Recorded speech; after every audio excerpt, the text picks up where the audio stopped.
Februari 2020. Itu sempat buat kami panik karena kami mendengar, aduh penyakit ini kayaknya baru, terus mematikan, sangat menakutkan. Jadi sebagai warga masyarakat juga kami jadi, aduh ini gimana.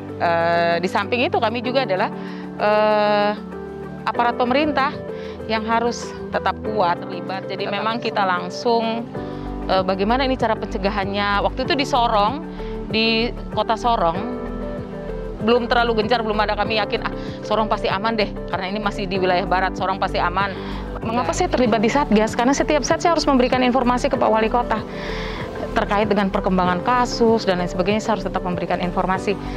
Ada juga teman saya, Kepala Badan BPBD, Ibu Herlin, beliau juga. Terus ada satu dari Dinas Kesehatan, kami bertiga, Ibu Mia.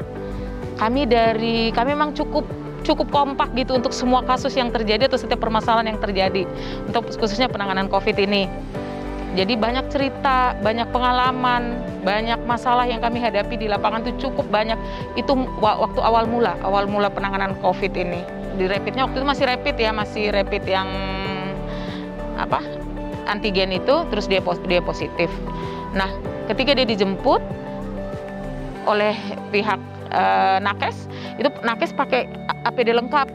Nah, itu baru pertama masyarakat pada ketakutan. Dan kejadiannya itu di salah satu pulau yang kita harus nyebrang dari kota, itu kurang lebih 15 menit baru tiba. Kita pakai longboat. Itu pada ketakutan masyarakat. Akhirnya keluarga itu mau diusir dari kampung itu, dari kelurahan itu. Nah, kami turun berikan sosialisasi, udah diberi pengertian, syukur deh, kasihan nih keluarga harus dibantu. Kita bawa sembako, kita lakukan komunikasi yang baik, bisa terselesaikan. Yang pertama itu Pak, terkait dengan penanganan jenazah.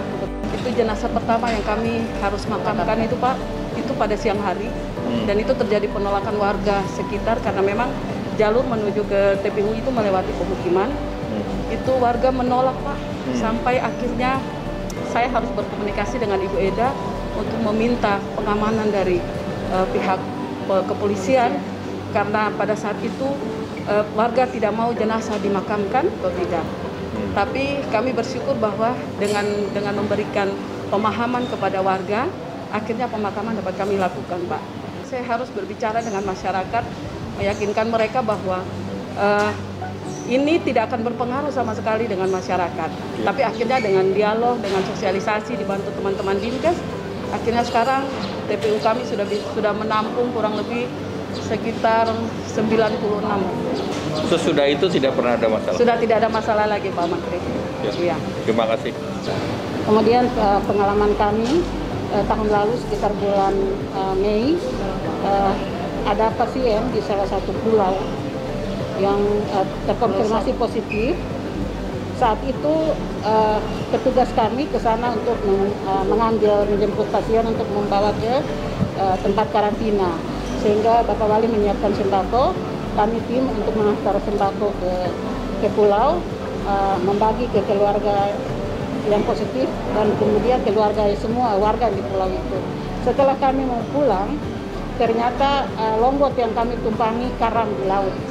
Dan kami juga dibantu oleh warga setempat untuk menolak, mendorong perahu ke laut. Tetapi sudah sekitar 1,5 jam kami di atas air tidak bisa. Akhirnya kami kembali ke darat, kelaparan. Kami cari kelapa muda, ada masyarakat di situ, kami minta bantu. Itu di pulau apa itu? Di Pulau Sor. Maghrib baru kami bisa pulang, minum air pasang baru kami bisa pulang. Jadi bertahan dengan kelapa muda, 2 orang 1 buah. Ceritanya luar biasa.